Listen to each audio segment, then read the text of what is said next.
ప్రజల మధ్యలో ఉండాలంటే ప్రజలే ఉంచేవాళ్ళు కదండి. ప్రజలే ఉంచేవాళ్ళు ప్రజల మధ్యలో. ఇప్పుడు ఎవరికోళ్ళం ఇండివిజువల్గా ప్రజల మధ్యలోకి వస్తామంటే సరిపోదండి. ప్రజలు ఎన్నుకోవాలి. ప్రజలు ఓటు ద్వారాగా ప్రజలు ఎన్నుకోవాలి. ఆయన్ని చూశారు. ఒక 5 సంవత్సరాల్లో 2 సంవత్సరాలు చూశారు. 3 సంవత్సరం వచ్చిన కాడి నుంచి ఎప్పుడు దించాలా అని చూశారు. మళ్ళీ ప్రజల్లోకి ఏ విధంగా వస్తారండి ఆయన? ఏ విధంగా వస్తారు? ఎవరు రాణిస్తారు? మంచి చేసిన వాళ్ళనే గతి లేదు ఇక్కడ. చెడు చేసేవాడిని ఎవరు రాణిస్తారండి? రాజస్థాన్లో తయారు చేశారు ఏరియాని. ఎవరు రాణిస్తారు ఆయన్ని? పైన పైన రేపు గెలిచినప్పుడేమో పైన పైన తిరిగారు, ఇప్పుడేమో పాదయాత్ర చేస్తారంట. ఒకప్పుడు పాదయాత్ర ఎంతమంది చేస్తారో తెలుసండి వాళ్ళు? ఆయన, వాళ్ళ అమ్మగారు, వాళ్ళ చెల్లి, సానుభూతోట్లు వాళ్ళ నాన్నగారి 4 వంతులు పడితే గాన ఆయన ఎమ్మెల్యే అవ్వలేదు, సీఎం అవ్వలేదు. అప్పటికి అన్ని మద్దతు తెలుస్తానా, సానుభూతి ఓట్లు పడతానా ఆయన గెలిచారండి.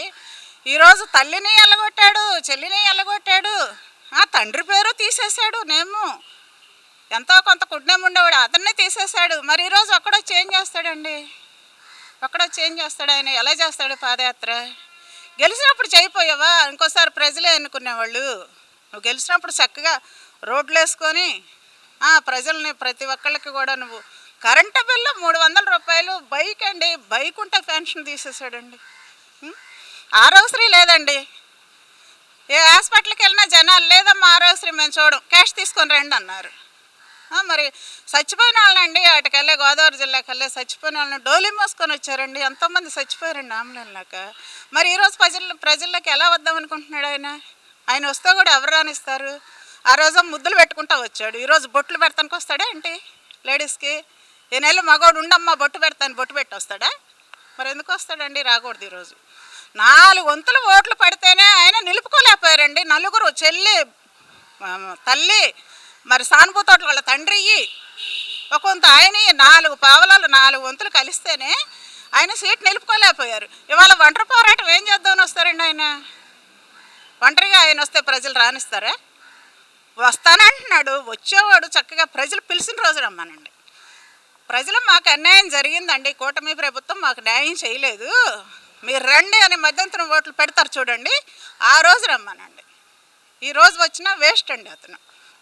కల్తీ నెయ్యి విషయంలో అవశేషాలు ఏమి లేవు, దాంట్లో ఏదో పామాయిల్ ఏదో మిక్స్ అయిందని చెప్పినటువంటి ఇది చెప్తూ ఎటువంటి నష్టం, ఎటువంటి అవశేషాలు లేకుండా మమ్మల్ని ట్రోల్ చేశారని చెప్పి వైసీపీ వాళ్ళు విమర్శలు చేస్తారు. సోషల్ మీడియాలో కూడా సేమ్ అదే జరుగుతుంది. దాని మీద ఎలా స్పందిస్తారు? చట్టం దాని పని అదే చేసుకుపోద్దండి. ఏమీ కల్తీ లేకుండా వీళ్ళని ఎందుకు అరెస్ట్ చేస్తారు? ఎందుకు మీడియా మిత్రులు అందరూ వెళ్ళి అడుగుతారండి? మంచి వాళ్ళ దగ్గరికి మీడియా మిత్రులు వెళ్ళి అడుగుతారండి? దొంగల దగ్గరికి వెళ్ళి అడుగుతారు కానీ మంచి వాళ్ళ దగ్గరికి మీడియా మిత్రులు ఎలా వెళ్తారు సార్? ప్రెస్ మీడియా వెళ్ళదు కదా. వాళ్ళ దగ్గర అన్నీ ఉన్నాయి, బ్యాక్గ్రౌండ్ దొంగతనాలు అన్నీ ఉన్నాయండి. రోజుకి ఒకళ్ళు జైల్లోకి వెళ్తున్నారు. మరి ఏదో ఫ్రాడ్ చేయబట్టే కదా. అది మొత్తం ఫ్రాడ్ రుజువు చేసాకే అరెస్ట్ చేస్తున్నారా, లేకపోతే ఉన్న ముందుగానే ఇంట్లోకి వెళ్ళి అరెస్ట్ చేస్తున్నారా? అన్నీ ప్రూఫ్ దొరికాక అరెస్ట్ చేస్తున్నారు. ఎందుకు చేయలేదండి? చండాలంగా ఎంతోమంది బ్రాహ్మలు ఏడ్చారండి. పంది కొవ్వులు అంట అవి, మరి మాకు తెలియదు. ఆ పంది కొవ్వులు వేయటం ఏంటండి? ఇప్పుడు నిజంగా మీరు నమ్మండి, తిరుపతి వెళ్ళి ఆయన దర్శించుకొని రావటమే కానీ లడ్డు తినాలంటే భయపడ్డారండి ఆ ప్రభుత్వం ఉన్నంత వరకు. ఈరోజు చూడండి, ఒక లడ్డు కావాలంటే 4 లడ్లు కావాలని అడుగుతున్నారు. ఒకటి ఇస్తుంటే మాకు 4 ఇప్పించండి, కొంచెం చెప్పించండి ఎమ్మెల్యే గారి చేత, ఎంపీల చేత అని అడుగుతున్నారు. పురుగులు పడ్డ లడ్డూలు, పంది నెయ్యి, పంది కొవ్వు, మరి ఎముకలు, పంచదార ఇవన్నీ కలిపండి మీరు వేసేది. అది ఎవరన్నా తినొచ్చా? ఎంతమంది గొళ్ళకెళ్ళి వాళ్ళు శుద్ధపరుచుకున్నారండి విగ్రహాలని. మరి అంత పాపం చేసినాడు మళ్ళీ ఎలా వస్తాడండి? పాపం చేయబట్టేగండి వెంకటేశ్వర స్వామి తీసుకెళ్ళి కింద కూర్చోబెట్టాడు. మరి ఇంకా పాపం చేసినాడు మళ్ళీ ప్రజల్లోకి ఎలా వస్తాడు? ముందు దేవుడిని మెప్పించమనండి, వెళ్ళి చెప్పులు ఎడవకుండా వెళ్ళి దేవుడు దండం పెడతాడు చూడండి తిరుపతిలో, చెప్పులు ఇడిసి ఆయన దగ్గరికి వెళ్ళి పశ్చాత్తాపం పడమనండి. మరి ఆయన ఏమన్నా కనుకరిస్తే వస్తాడేమో కానీ అప్పటి వరకు రాడండి ఆయన. చెప్పులు వేసుకొని గుళ్ళల్లోకి వెళ్తున్నా ఎవరినైనా చూసారండి మీరు? చెప్పులు వేసుకొని ఎవరన్నా టెంపుల్లోకి వెళ్తారు? ఎంత బుద్ధి తక్కువ వాళ్ళైనా. అన్నం తినేవాడు ఎవడన్నా వెళ్తాడండి?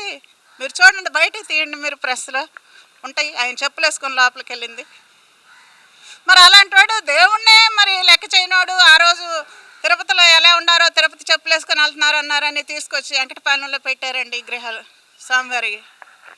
మీ కాళ్ళ దగ్గర స్వామివారిని పెట్టుకొని మీరు ఇవాళ జనాల్లో గెలుస్తామంటే ఎలా గెలుస్తారండి? ముందు ప్రజల వకాలు తెలిసి తెలియక ప్రజలు ఒప్పుకున్నా భగవంతుడు ఒప్పుకోడండి. జోగి రమేష్ భగవంతుడు ఎప్పటికీ ఒప్పుకోడు. జోగి రమేష్ బెయిల్పై విడుదలయ్యారు. ఎటువంటి స్కామ్ లేకుండా నన్ను అక్రమంగా అరెస్ట్ చేశారు. అదే ఏదో జోగే జాగో కుక్క పేరు ఏదో ఉంటుందండి, జాగి అనుకుంటా అతని పేరు, జోగో మరి ఎవరో పెట్టుకున్నారు, మా వాళ్ళు జోగో పెట్టుకున్నారు కుక్క పేరు. ఈది కుక్క అండి అతను. మనిషి అంటే ఎవరు నమ్మరు, వీధి కుక్క. రోడ్ల వెంబడి బొబ్బో బో బో బో అని అరుస్తూనే ఉంటుందండి. ఈది కుక్కను బయటికి ఎవరు పంపించారో మరి ఎలా వచ్చారో మాకు అర్థం కావట్లే. బయటకు వచ్చి కూడా పోనీ లోపల బంధించారండి కుక్కని, బయటకు వచ్చి భయపడాలిగా, మళ్ళా భయపడతలేదండి. వీధి కుక్కలాగా అరుస్తూనే ఉంది. అట్లా అరవచ్చా? నాలుగు దెబ్బలు పట్టి కుక్కని లోపలేస్తే కాస్త 4 రోజులైనా నోరు మూసిద్దండి. ఈ కుక్క ఏంటో అరుస్తూనే ఉంది. ఎక్కడ వదిలేస్తే ఎవరిని కరుద్దామా అని చూస్తుంది. ఒకప్పుడు చంద్రబాబు నాయుడు గారి ఇల్లు మరి ఎక్కడుందో ఎత్తుక్కుంటా వెళ్ళిందని కరుద్దామని. వాళ్ళ ఇంటి చుట్టూ కుక్కలు మనుషులు ఆయనకుంటారుగా, పారగొట్టేశారు రాళ్ళు పెట్టి. మళ్ళీ బయటకు వచ్చి ఆ విధంగా అరుస్తున్నాడు, మళ్ళీ లోపలికి వెళ్తాడులేండి. కంగారు పడొద్దని చెప్పండి, మళ్ళీ వేసేస్తుంది. ఇది కుక్కని ఎవరు ఉంచరండి. ఇదివరకు బాయిలు ఉండేవి కాల్సాయి, ఇప్పుడు బాయిలు లేవు కాబట్టి లోపలేస్తారు.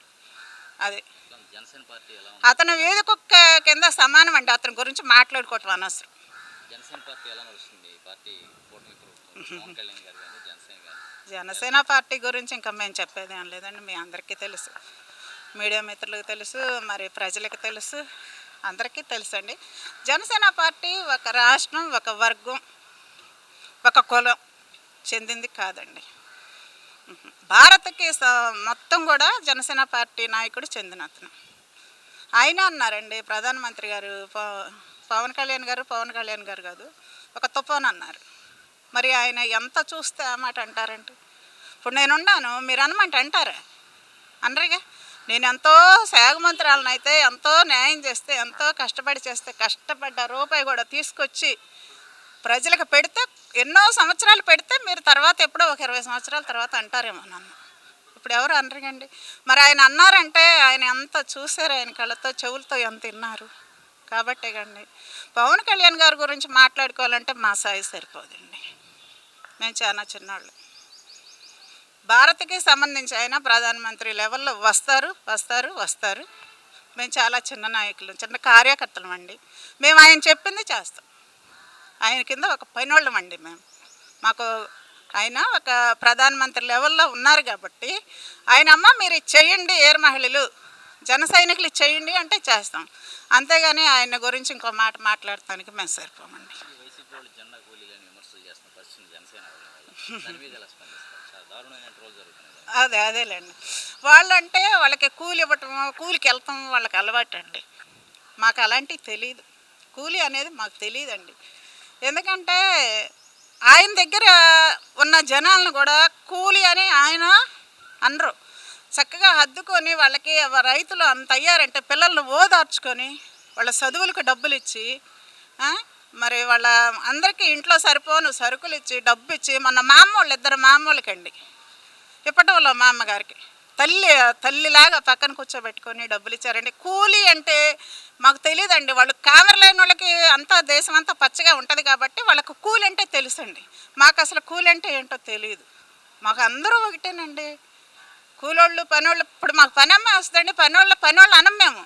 మాధవి మాతో పాటు కుర్చీలో కూర్చోమ్మా, మాతో పాటు అన్నీ తిను, నువ్వే పెట్టు, మాకు మేము తింటాం. అంతేగాని మాకు వాళ్ళకిలాగా కూలి బిర్యానీకి 200 ఇచ్చి, ముందుకు చీరకు ఒక 200 ఇచ్చి, మరి ముందు బాటిల్కి ఒక 200 ఇచ్చి కల్తీ మద్యం చేసి అట్లాంటి మా నాయకుడికి తెలియదండి. ప్లస్ మాకు నేర్పలేదు. మా నాయకుడికే లేనిది మేము ఎలా నేర్చుకుంటామండి? తల్లి నేర్పితే కదా పిల్ల నేర్చుకుంటుంది. మరి మా నాయకుడు నేర్పినప్పుడు మేము ఎలా నేర్చుకుంటాం? వాళ్ళకి ఆ కూలి ఏంటో తెలుసు, వాళ్ళకు బిర్యానీకి డబ్బులు ఇవ్వటం ఏంటో తెలుసు, కల్తీ మద్యాలు ఏంటో తెలుసు. మరి ఆయన ఎవరండి, వైవి సుబ్బారెడ్డి అవినాష్ రెడ్డి కలిపారు కదా కల్తీ మద్యం కేసులో ఎన్నాళ్ళు ఉన్నారండి. మరి అవన్నీ వాళ్ళకి తెలుసు. ఈ ప్రభుత్వంలో చూపిమ్మనండి, కల్తీ మద్యం చూపిస్తారమ్మా. 200 రూపాయలు చేసా, 150 రూపాయలు చేసా ఇస్తామని చెప్పేసి జెండాలు మోపించుకొని పాపం ఇవ్వక ఎంతోమంది ఏడ్చుకుంటా వెళ్ళారండి. మరి వాళ్ళు కూలోళ్ళు కాబట్టి కూలి విషయం వాళ్ళకి తెలుసండి. మరి మేము కూలోళ్ళం కాదు, మాకు కూలోళ్ళు మేము అందరం ఒకటేనండి, ప్రజలందరం మాకు ఒకటే. ఓకే, నమస్తే అండి.